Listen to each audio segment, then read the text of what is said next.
Conditional statements are some of the most important statements in mathematics.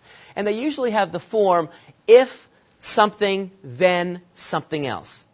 In fact, the if part is known as the hypothesis, and the part that follows the then is referred to as the conclusion. So we sort of have a if hypothesis, then conclusion, as sort of a generic conditional statement. Let's take a look at some conditional statements together and just identify the hypothesis and the conclusion. So here's one. If Ed has a test, then he will study.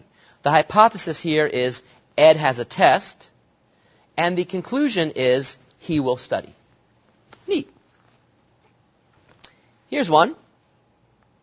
A number is a real number if it is a rational number. Well, notice this one is not in the traditional if-then form. We have to take this statement and actually rewrite it so it's a conditional statement of the form if-then, because then we can actually identify the hypothesis and conclusion. So the way we would identify this is to rewrite it and say, if a number is a rational number, then the number is a real number.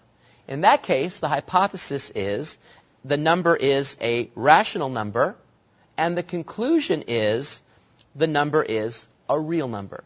So it's important to always rewrite the conditional in the form if, then.